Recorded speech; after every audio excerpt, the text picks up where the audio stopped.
The house sat alone at the edge of town, lit by golden windows and a tasteful porch lantern. It belonged to the Hawthorns. They were the kind of family people named buildings after. Wealthy, well-liked. I actually used to be friends with one of their kids back during grade school. Unfortunately, life for me didn't go as swimmingly, and although I'd never broken into a home I'd once been invited to, jobs around Rinville were fleeting, and I needed a bigger score than usual to carry me out of this town. But it's not my fault, no. The Hawthorns were the ones who practically killed Rinville. They had stock in every business that started here. Tech startups, green energy projects, even a damn syrup bottling plant. They were globally recognised before their stupid divorce and the disappearance of Mrs. Hawthorn shortly after. It was easy to assume that it was Mr. Hawthorn's doing, but she was one of 17 who went missing that month. 16 of them had no ties to the man at all, so he took his kids and left. Business followed them, and what little industry had taken root here dried up and blew away like everything else. The most stable job here now is at the dollar store. It's a great, quiet place for hunting cabins, but those of us who live here, we have a 45-minute commute to stock shelves at Walmart. So yeah, the Hawthorns can suck a fat one. But you already know the upside. They hardly ever visit their old home, maybe a few days every other couple of months, and it's only ever Mr. Hawthorn. Outside of that, the house is patrolled by 2 security guards, which used to worry me, but it's clear they're not doing full sweeps. Just 2 lazy men with sidearms who get paid to lounge in a mansion and look intimidating. I mean, who would want to break into a house with security vehicles parked outside, right? Well, when you watch the place for half a year, you notice things. 7 out of 8 of the security cameras have red lights. 3 of those have ivy or spider webs obscuring their lenses. The same porch light's been flickering since February. The back patio entrance, basic pin tumbler lock, child's play. But what caught my eye, what really lingered, were the windows. The east side of the basement has 2 narrow rectangular windows, just above ground level. Not only are they locked, but nailed shut. Thick black iron nails sunk into the brick. And those same 2 windows, the room behind them only lit up twice in 6 months. Both times when Mr. Hawthorn was in town. The room contained the only thing valuable enough for the pompous billionaire prick to come back to town. 2 weeks ago, there were no lights, no guards awake, no Hawthorns. I'd made my decision. I rounded through the woods in a wide arc to reach a small hole I'd cut into the fence months ago, hidden behind a few overgrown bushes. The grass was damp, but the air was still. I crept along the perimeter until I reached the blind spot of one of the security cameras without a red light, just in case it still had power. From there, it was only a few careful shuffles to the left before I ducked under the patio.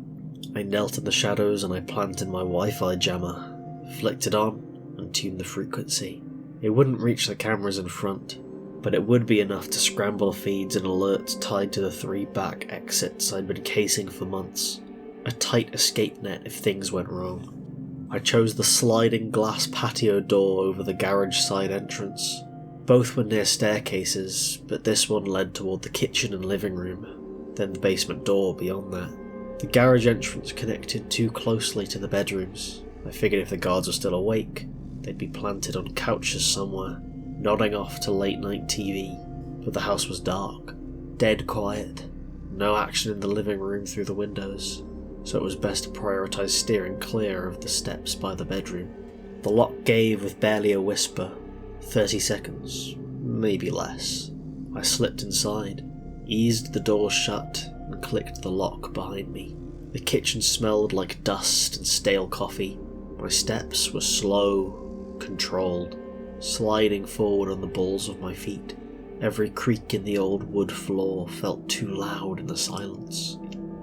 Past the marble island and the spotless stovetop, through the archway into the dining room. Long table, high-backed chairs, no signs of life. Then I turned. A narrow door just off to the side, tucked between built-in cabinetry. I opened it. The air that wafted up from below was cold and dry, with a strange coppery edge. I stepped through and shut the door behind me. The stairs groaned more than I expected. I froze, waited, counted to 20. Nothing. Then I descended. The basement smells different. Not like mildew or old laundry. It was sterile, bleach. But strangely, it still looked the same as it had when I was a grade schooler coming over for birthday parties. I stepped into the main entertainment space. 2 large rectangular rooms joined in an L shape. Aside from the stairs behind me, if I followed the wall at my back to the left, I reached the hallway that led to the second staircase and a full bathroom, the door I wanted. The only one that led to the room with the nailed windows sat in the dead centre of the wall that ran alongside the hallway, only about 25 feet from where I stood. Close enough to the stairs, close enough to my exit, the same way I came in. Unfortunately, that meant it was in full view of anyone coming down from the other staircase. If someone entered from that end, my only chance was to dive behind the big leather recliner in the far corner, where a cluster of fake plants and a side table offered some cover. I made a mental note of the escape route and the hiding spot, and crept towards the thick, dark oak door. The lock was trickier than I expected. 45 seconds of quiet work before I got the pins to fall. Bingo, I muttered. The door creaked as I eased it open, but I didn't stop when it was wide enough to slip through. I pushed it farther than I needed to. Maybe too far. Maybe that was my mistake. A better thief wouldn't have hesitated. Since that night, I haven't opened a door all the way, not even halfway. I don't think I ever will again. As the angle neared 90 degrees, something gritty scraped beneath the door. A faint drag, like grains of sand, or salt. Then I heard it. Footsteps. Bare feet, slapping against tile, then softer, on carpet. The second staircase. Someone was coming down. I shut the door as gently as I could and sprinted on the balls of my feet, ducking behind the recliner and crouching low behind the fake ferns and dusty side table. And I held my breath. A burly man flicked on the stairwell light. He muttered over his shoulder, someone I couldn't see. Clearly the other guard. It was probably nothing, man. The dust triggers this shit all the time. Just check the kitchen. A laser system. You've got to be kidding me. I didn't understand why it was necessary yet, but I would, very soon. The man trudged down the hall, thankfully too lazy or groggy to flip on any more lights.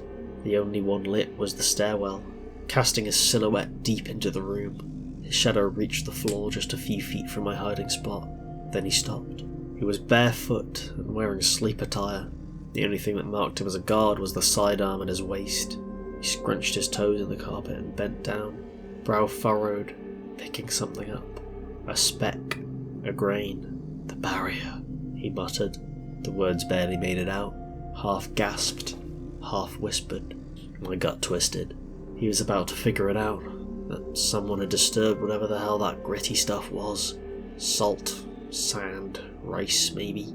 He straightened slowly, putting his ear to the door, left hand on the knob. His right unclipped the holster at his hip. You idiot. I blamed myself. I forgot to relock the door, and that was going to raise all of his alarms. My self-loathing swelled even as the rational part of me reasoned that there hadn't been time to lock it, but it didn't matter. He'd know, he'd open it, and I'd be... Crash!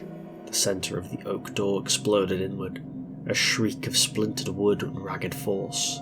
2 long, bone-thin arms burst through, grey with decay, slick with sinew, mottled with sores that wept pus and rot.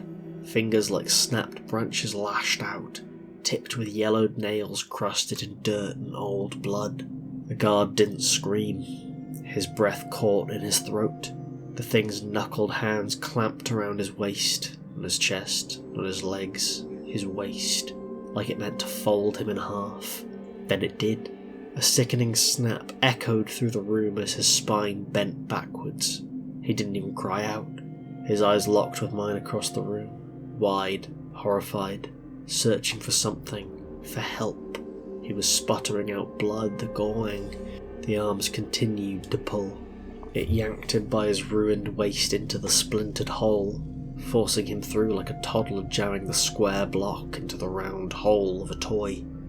The jagged wood peeled him as he went, his face dragging against splinters, his ankles twitching and twisting beneath his head, desperate to follow the rest of him through. Then a wet thud as he hit the floor on the other side. Silence. Then the door creaked open, and it stepped out. Shambling, tall, hunched. Its limbs were too long. Not inhuman in design, but wrong in proportion. Its spine pushed against the skin of its back, like something trying to emerge. The hair on its scalp hung in greasy, stringy mats, the kind that looked like it would all come off with one slick wipe. Then I saw its face, or what was left of it. A slack, dangling jaw crowded with teeth, some animal, some jagged, and some familiar, human. But what hit me hardest wasn't the teeth, it was the bracelet. Delicate silver links with a small amber stone, the kind a kid remembers because it looks like something no one else ever wore. Paired with a ring I hadn't seen since I was 8, a massive diamond, the most expensive thing I'd ever laid eyes on back then. Mrs. Hawthorne, scanning the room, the Hawthorne thing, nearly locked eyes with me. Her gaze drifted, slow and dragging, pupils wide and black, swallowing what should have been her irises. Those empty eyes crept closer to my hiding spot, like she could feel me, sense me. Then, a yelp. From the stairs. The other guard. Her head snapped towards the sound with a twitch so fast it barely registered. Less like turning and more like a glitch. He was gone around the corner, running. I heard him throw down stools in the kitchen to cover his escape. Then she was off. She bolted for the stairs, slamming into the walls as she went. The sound of her sprint, no, something faster than even that, rattled the floorboards, inconceivably fast. Then came the tearing, wet, violent, a splash of glass shattering, and finally, the alarm. I gave it a minute. The police station was in the centre of town, but I wasn't about to be the next body bag just because I didn't want to bump into the cops. When I finally moved, I tightened the strings on my hoodie and sprinted out the front door. No way in hell was I cutting through the woods, not with Mrs. Hawthorne somewhere out there. 4 minutes later, lungs burning, I heard the sirens. As they rounded the corner, I dove into a ditch and held my breath while the cruisers roared past. By the time I made it back to my car, parked behind the old bottling factory, I spotted police units from the next town over tearing through the main road. I don't know what the police know, but they're not telling the town the truth. 2 young girls went missing that Thursday. Last they were spotted was a swing set behind the elementary school. On Saturday they found an abandoned car out by Observatory Park, near the edge of town. Blood on the dash. Signs of a struggle. There's still a few people who haven't officially been reported missing, but their families are posting, asking if anyone has heard from them recently. During one of the search parties, a sheriff never came back. Just didn't return. And in the last 7 days, judging by Facebook posts, 11 pets have vanished. Dogs, cats, even a parrot, someone said. I want to leave. Every instinct I have is screaming at me to run, but they've issued a stay-at-home order. So now, I'm stuck here. What do I do? Thank you all for listening. If you enjoyed this video, please consider subscribing. And I hope to see you in the next one. Thank you.